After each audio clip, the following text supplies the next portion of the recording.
Knowing your place is very important to me. All places are unique. They are by definition unusual and particular. And whilst it's true that we all live in a place, it's also true that that place lives in us, deeply.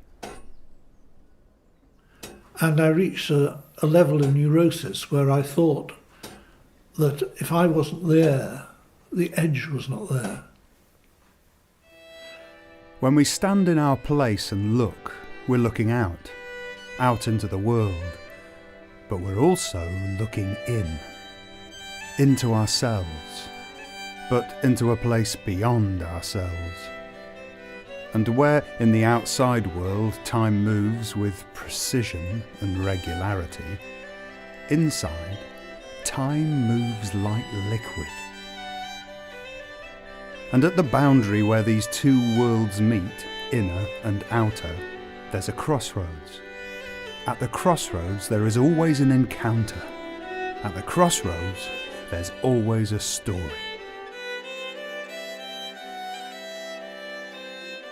Come here, lad, and I'll tell thee a tale. I'll tell thee a tale about a weasel and a snail, a monkey and a merry abbot, 7 good sons for winding.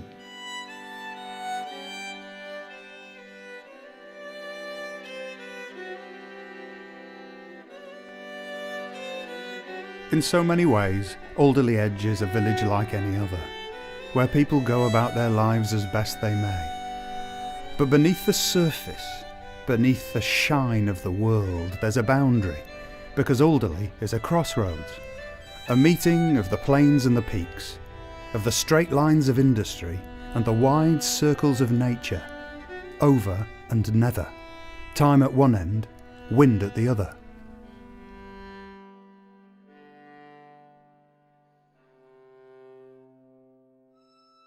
I was trying to get across to a small group of people the nature of a boundary, neither one place nor the other.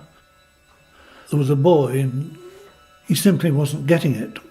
So I told him to jump up on the golden stone, and I asked him if he was secure and felt safe up there, and he said he did. And then I pointed out to him that he'd got one leg in Nether Alderley and the other in Over Alderley.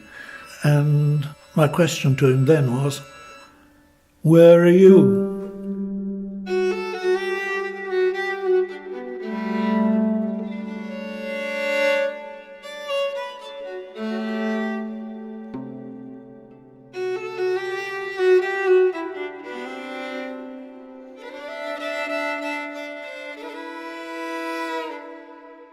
Names are part of a place too.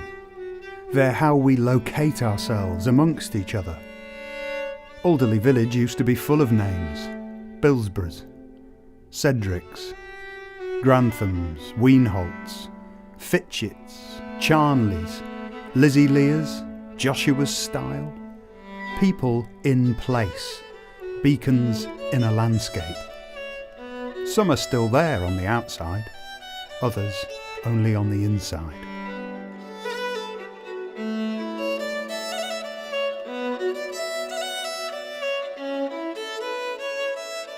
Joshua Birtle's farm was on the boundary between Over Alderley and the township of Birtles, which makes sense because you don't need to have a surname if you know where you are. And language is part of a place too, the fluid currency of exchange. Good morning. Pleased to meet you. How do? Now then.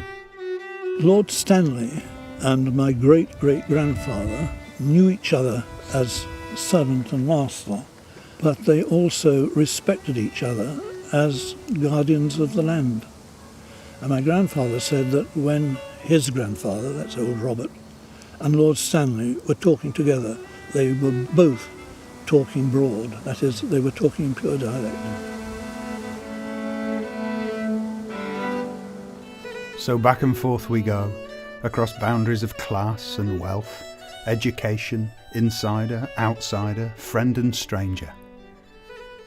From Belmont and the Circuit to Woodbrook Road and White Barn, people knew who they were by where they were.